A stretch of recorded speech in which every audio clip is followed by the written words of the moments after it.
Sound കേട്ടാൽ ഞങ്ങൾ ഞെട്ടി എഴുന്നേക്കുമായിരുന്നു. എഴുന്നേറ്റ് വന്നപ്പോഴത്തേന് ഇടി കഴിഞ്ഞു. അപ്പോഴത്തേന് നമുക്ക് നോക്കിയപ്പോഴത്തേന് ഒരു മൊത്തം ഡോറും ജാമ. ഞങ്ങൾക്ക് ബാക്കിലത്തെ ലെഫ്റ്റ് സൈഡിലെ ബാക്കിലത്തെ ഡോർ മാത്രം നമുക്ക് ഓപ്പൺ ചെയ്യാൻ പറ്റുമോ. അപ്പോഴത്തേന് ആ കൊച്ചിന് ഇച്ചിരി ജീവനുണ്ട്, ആ ചേച്ചിക്ക് ജീവനുണ്ടായിരുന്നു. ഞങ്ങൾ അപ്പോഴത്തേന് ഡിവൈഫൈയിലെ വിഷ്ണു തമ്പിയെ വിളിച്ചു.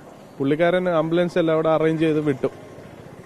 സാന്ത്വനം ജൂബിച്ചാനാ വന്നത്. ജൂബിച്ചാൻ്റെ ആ ലേഡിയെ എടുത്ത് ഞങ്ങള് വലിച്ച് കയറ്റി വിട്ടു. കോന്നി എത്തിയപ്പോഴത്തേനും പുള്ളിക്കാരി മരിച്ചെന്നാ പറഞ്ഞു. പിന്നെ ഫയർഫോഴ്സും പോലീസുകാരെല്ലാം വന്നപ്പോഴത്തേന് അവര് ഹൈഡ്രോളിക് ഇത് വെച്ചിട്ടാ വലിച്ചിളക്കുന്നത്. അപ്പോഴത്തേന് സ്പോട്ടിൽ 3 പേര് മരണപ്പെട്ടു.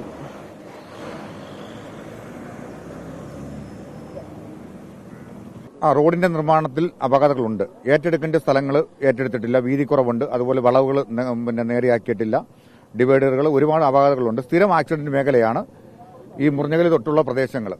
സ്ഥിരം ആക്സിഡന്റ് മേഖലയാണ്. അപകടം നടന്ന ഉടൻ തന്നെ ആംബുലൻസുമായിട്ട് ബന്ധപ്പെട്ടുകൊണ്ട് എന്നെ വിളിച്ചിരുന്നു. ഞാൻ സ്ഥലത്ത് വന്നു കഴിഞ്ഞപ്പോഴാണ് 4 പേര് വാഹനത്തിനുള്ളിൽ കൂടി കിടക്കുകയാണ്. അവർക്ക് നിസ്സാര പരിക്കുകളേ ഉള്ളൂ. ബസ്സിന് ഡ്രൈവർക്കും പരിക്കുണ്ട്. അവരുടെ പരിക്കുകൾ ഗുരുതരമല്ലായിരുന്നു.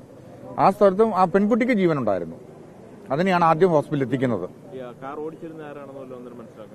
മനസ്സിലാക്കാൻ പറ്റിയില്ല. ഇവരെക്കുറിച്ച് അന്നേരം യാതൊരു വിവരങ്ങളും നമുക്കില്ലായിരുന്നു. പിന്നീടാണ് അറിഞ്ഞത് ഇവർ കോന്നി സ്വദേശികളാണെന്ന് അറിഞ്ഞത്.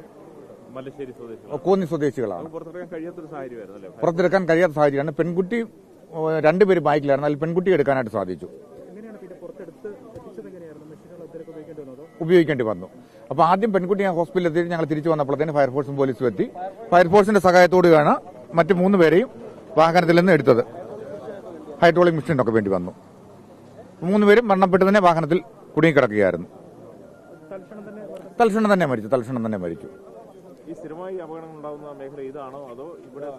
ഇതാണ് ഈ മുറിഞ്ഞകല് തൊട്ട് ഉള്ള പ്രദേശങ്ങളാണ് സ്ഥിരമായിട്ട് അപകട മേഖലയാണ്. നിവർത്താൻ നിർമ്മാണത്തിലെ ഒരാൾ അശാസ്ത്രീയതയുണ്ട്. കാരണം ഏറ്റെടുക്കേണ്ട സ്ഥലങ്ങൾ ഒരുപാട് ഏറ്റെടുത്തിട്ടില്ല, വളവുകൾ നികത്തിയിട്ടില്ല. റോഡിന്റെ നിർമ്മാണത്തിൽ ഒരുപാട് അശാസ്ത്രീയമായിട്ടുള്ള നിർമ്മാണമുണ്ട്. പരാതികളൊക്കെ കൊടുത്തിരുന്നു. പക്ഷെങ്കിൽ അതിനൊരു ശാശ്വതമായ പരിഹാരം ഉണ്ടായിട്ടില്ല. സംഭവം 4 മണിക്ക് ശേഷമാണ് നടന്നിട്ടുള്ളത്. ആ സമയത്ത് നമ്മൾ സ്പോട്ടിലില്ല. എന്നാലും പെട്ടെന്ന് ആളുകളെല്ലാം തന്നെ വിളിച്ചു പറഞ്ഞതിന്റെ അടിസ്ഥാനത്തിൽ ഒരു പഞ്ചായത്ത് പ്രസിഡന്റ് ആകുമ്പോൾ സ്വാഭാവികമായിട്ടും ആളുകൾ നമ്മളോട് ബന്ധപ്പെടുമല്ലോ. അപ്പോൾ ബന്ധപ്പെട്ടതിന്റെ അടിസ്ഥാനത്തിലാണ് ഞാനിവിടെ എത്തിച്ചേർന്നത്. അപ്പം ഓൺ ദ സ്പോട്ടിൽ തന്നെ 3 മരണം സംഭവിച്ചു. ഒരെണ്ണം ഹോസ്പിറ്റലിൽ എത്തിയതിനു ശേഷം പെൺകുട്ടി മരിച്ചതെന്നാണ് നമ്മുടെ സന്നദ്ധ പ്രവർത്തകൻ ജൂബിയാണ് നമ്മുടെ ഈ പ്രദേശത്ത് എന്ത് അപകടം ഉണ്ടായാലും ആദ്യം ഓടിയെത്തുന്ന ആള്. അശാസ്ത്രീയമെന്ന് നമുക്ക് പറയാൻ പറ്റത്തില്ല. പക്ഷെങ്കിൽ റോഡ് നിർമ്മാണം കഴിഞ്ഞപ്പോൾ അമിത വേഗതയിലാണ് ഇതുവഴി പോകുന്ന എല്ലാ വാഹനങ്ങളും. അത് പ്രൈവറ്റ് വാഹനമായാലും അയ്യപ്പൻ വണ്ടി ആയാലും എല്ലാം തന്നെ അമിത വേഗതയിലാണ് പോകുന്നത്.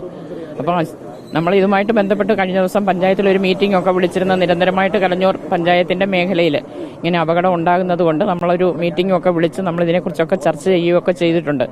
പക്ഷെങ്കിൽ നമുക്ക് എന്താണ് നിരന്തരമായിട്ട് ഇങ്ങനെ സംഭവിക്കുന്നത് എന്താണെന്ന് നമുക്ക് പറയാൻ പറ്റുന്നില്ല. ശാസ്ത്രീയമായിട്ടാണോ അശാസ്ത്രീയമായിട്ടാണോ റോഡിന്റെ പണി നടന്നതെന്ന് നമുക്കല്ലല്ലോ പറയാൻ പറ്റും. ടെക്നിക്കലായിട്ടുള്ളവർക്കേ അതിനെക്കുറിച്ച് പറയാൻ പറ്റത്തുള്ളൂ.